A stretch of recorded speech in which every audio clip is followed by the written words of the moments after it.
Welcome back. Got my rum and coke here. This is Mr. Nightmare Diary Journal Entries with Scary Backstories. It's close to Halloween, right? It's a month and away. Month and a half and away. Month and a half and away? I've been drinking. I apologize. Video. What you're about to hear about are 4 diary or journal entries left behind with disturbing backstories. But before we get into that, I want to talk about Raycon, the sponsor of today's video. Raycon is a premium audio brand priced much more affordably than the other brands. Raycons are perfect for 9-year-old Elizabeth Olton and her family when there was a knock at the door, and it was 6-year-old Emma Bustamante who lived across the woods looking for Elizabeth to come play. It was October 21st, 2009, and the sun would set at 6:30 p.m. Elizabeth's mother knew she'd be back on time for dinner because she was deathly afraid of the dark, and the woods that separate their homes turn into a scary place for little kids at night. But at 6 o'clock, Elizabeth hadn't made it home. Immediately, Elizabeth's mom calls her neighbors home. They tell her Elizabeth is not there. Elizabeth had her cell phone with her, yet she hadn't. So we have a premier stack here at Umzu for guys that is extremely popular, and it's for good reason. I mean, a lot of guys will buy Cell phone with her, yet she hadn't been answering any of her mom's non-stop calls, which was a huge red flag. It was later found out that when Elizabeth left Emma and started her journey out of the woods home, she was allegedly diverted by Emma's half-sister Alyssa, who called Elizabeth on her cell phone and redirected her back to Alyssa's house. Alyssa then led Elizabeth into the woods, and since Elizabeth was afraid of the dark and knew who Alyssa was, she likely trusted the 15-year-old. But Elizabeth couldn't have anticipated what was going to happen. Alyssa brutally killed the little girl, slashing her on the neck and arms, then being fatally stabbed. Police would investigate Alyssa's room and made many crude findings. The walls were covered with bizarre writings, some in pen, while others, it appeared, were in blood. In one corner of the room, there was a poem about cutting, and in another corner of the room were crude sketches of people harming themselves. But the most disturbing finding in the room was Alyssa's diary, specifically her most recent diary entry. It had been scribbled over with blue pen, but investigators would later use a blue light to finally reveal her last entry on the day Elizabeth disappeared. And it read, "I just fucking killed someone. I strangled them and slit their throat and stabbed them. Now they're dead. I don't know how to feel at the moment. It was amazing. As soon as you get over the oh my god I can't do this feeling, it's pretty enjoyable. I'm kinda nervous and shaky right now though. Okay, I gotta go to church now, lol." This diary entry was as damning as it could get. Alyssa eventually admitted to the murder during her interrogation. We need to have it all come out now. How did you kill her? How did she die? 9-year-old girls don't just die. We were messing around, and she fell back and hit her head. Was her throat cut? Yeah. Oh.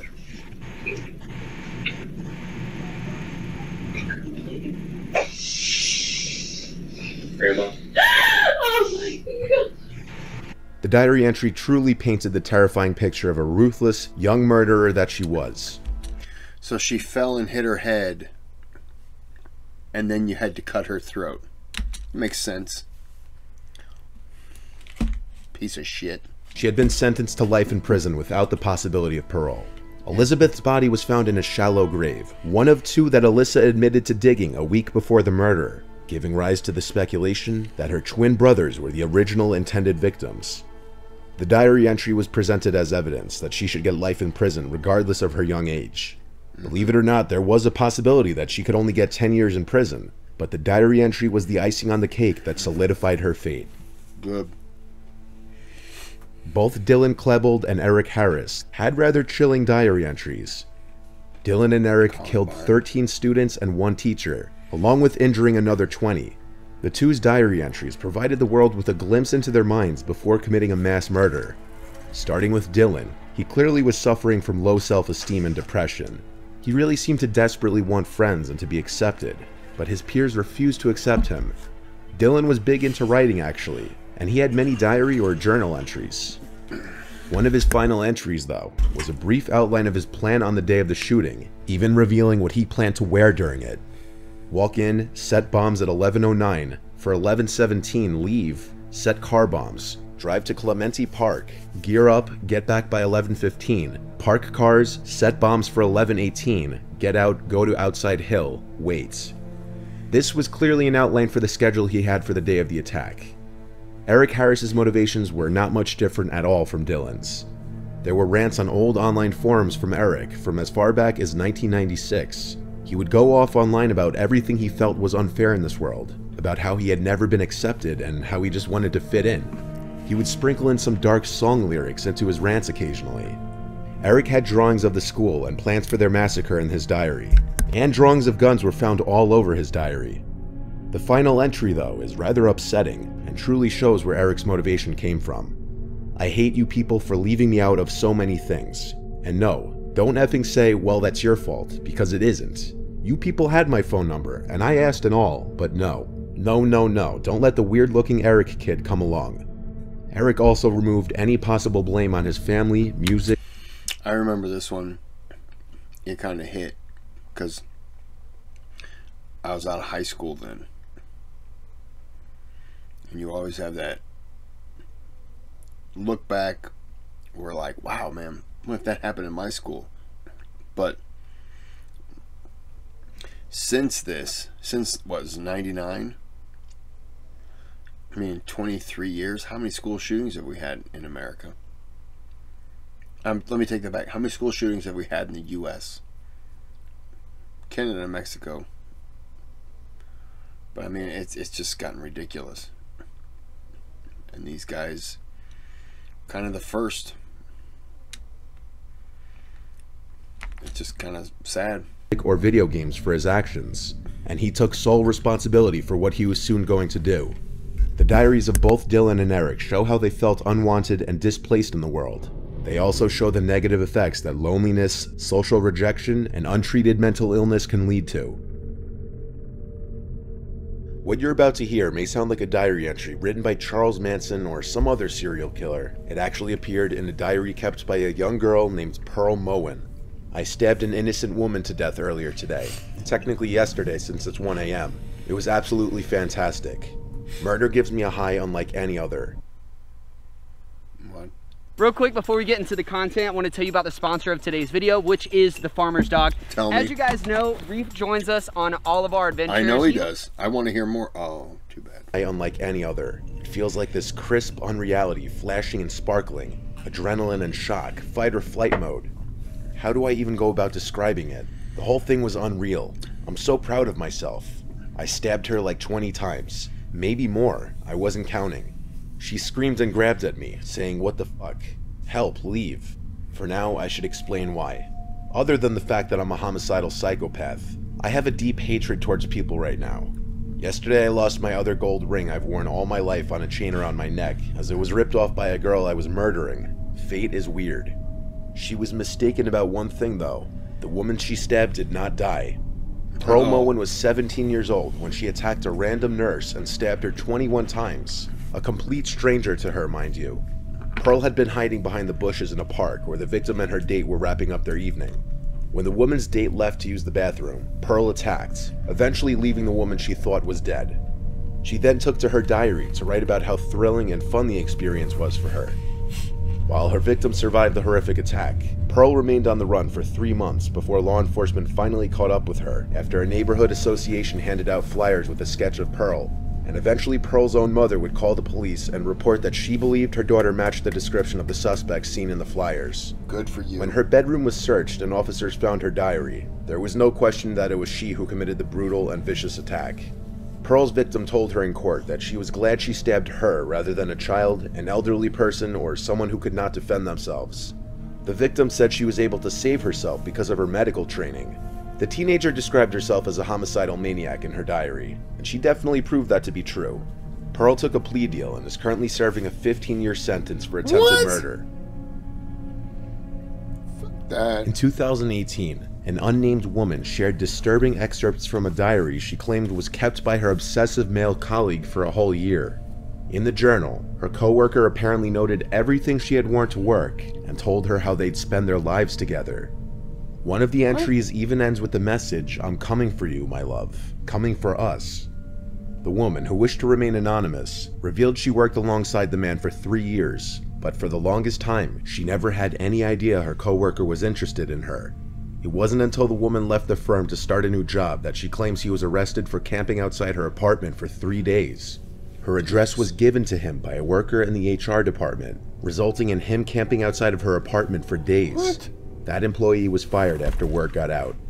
After getting the woman's address, the obsessed coworker left work at lunchtime, bought a bunch of things he thought would win the woman over, and came to her apartment, where he camped outside for days until a resident reported him and police made him leave the premises.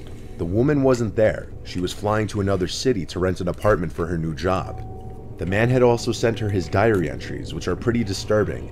They read as follows. February 23rd, 2016. Wearing brown wrap dress with silver buckle on belt. 3-inch heels, also brown. Hair up, little too much mascara. You and blank were talking about that dumb show, Pretty Little Liars. I tried to get into it, for you. But after 2 seasons, I just couldn't take it anymore. Holy moly, it is some vapid crap. When we are together, I will introduce you to amazing TV and movies. I know you won't mind staying home to raise our children properly. It is what women are built for, after all. Certainly you need to work now, but no fear, my love. I will take care of you the second you are ready. I will lavish you with all you need to support, love, and cherish me and our children. March 29th, 2016. Wearing unknown. I hope you're enjoying your vacation, but I miss you terribly. This week will be pure hell, and I'm counting down the minutes until next Monday. Honestly, I thought of going with you. I'm sure if you saw me there in the resort, your heart would have been bursting with love. But maybe not.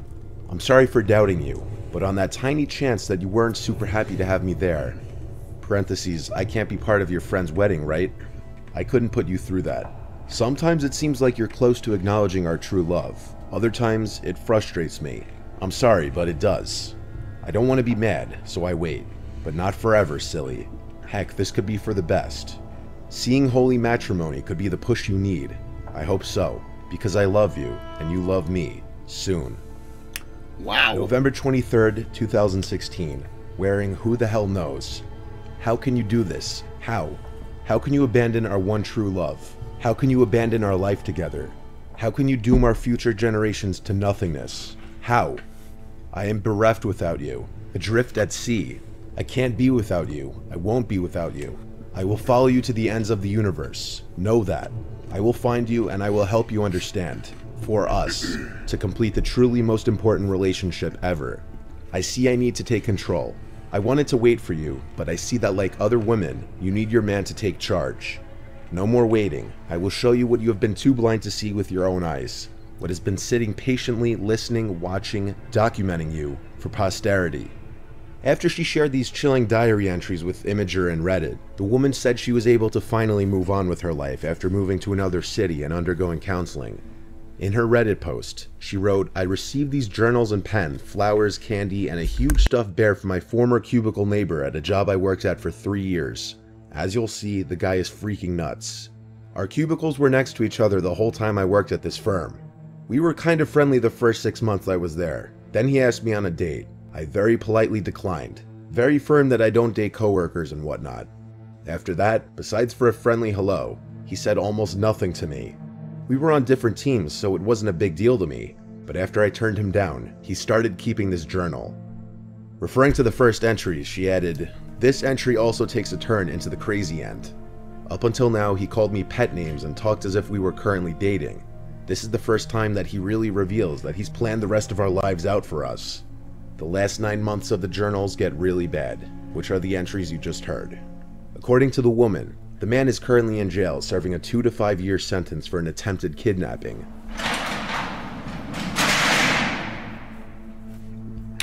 He's probably kidnapping a kid, so they could start a family. What a psychopath. Alright. I'm going to end this video, and I have some journals to burn. So have a good day, have a good night.